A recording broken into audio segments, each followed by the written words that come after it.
CEOs and business founders have no shortage of obstacles. That's just the nature of business. But what if the obstacle is you? I think earlier in my career, and I probably still do, but you suffer from imposter syndrome a lot. I definitely have it, deal with it, and I think there's so many great ideas in the heads of people that just think that this thing is impossible for them. Don't second guess yourself. If you have a vision, you have an idea, just go with it.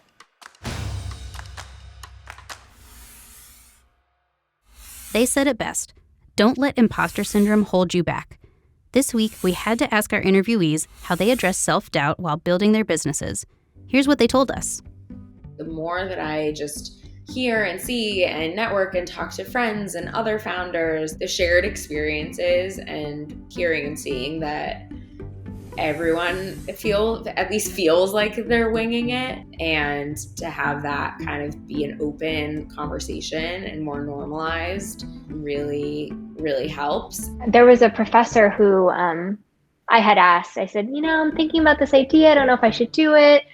I don't know if I'm the right person, because prior to this, I have never, my background is not in biotech. So in my mind, I was like, I have no business doing this. So I asked a professor who I love and trust, and she's certainly a mentor. And she said, if not you, who? If not now, when? Yeah. You know what you know. So don't forget that. I sometimes lose sight of it, but it's have that pep talk. You know your stuff because you're obsessed with it. Why would you do it otherwise? You have to be obsessed with it. So many people, 99.9% of individuals, stop before they even get started on an idea because it seems so intimidating. And I can speak for myself. You put a pin in it and let it go for 6 to 8 months. At the end of the day, we don't always know where we're going. We don't always know how we're going to get there. But if you just keep putting that one foot in front of the other, sooner or later you look up and you realize, oh my God, we're exactly where we want to be. There's something to be said for having humility from the beginning. It's like this balance. You want to have confidence in your vision, and sometimes people will say to you, don't do this, and in your gut it's what you actually should do.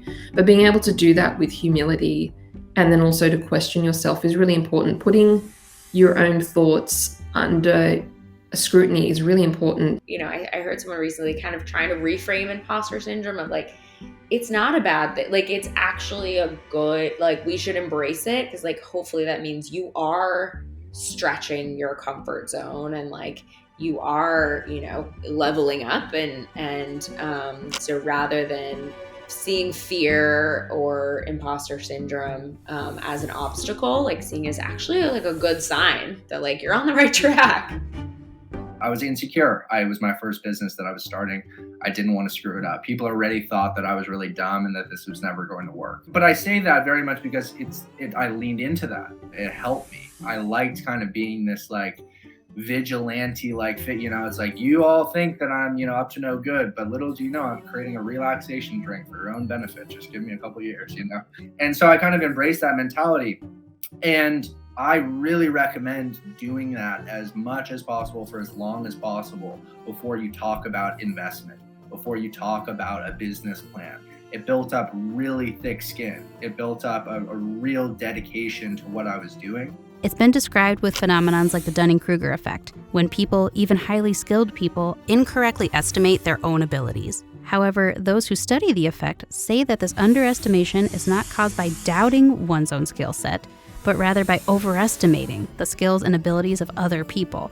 I think from the outside, it's very easy to think, everyone totally has it together. They have so many expertise or skill sets or things I don't have yet. How could I, do that too? Well, I think especially in the tech sector, there's this myth that you have to be technical or even have a technical co-founder to get started even. And I think recent years have made that not true anymore. There's been a whole slew of tools like no-code tools that allow you to connect different services together. And I think a lot of people need to be aware of that because with all of these tools that are coming out now, you can create your MVP, you can create your first product, you can start bringing in your first bits of revenue without writing a single line of code.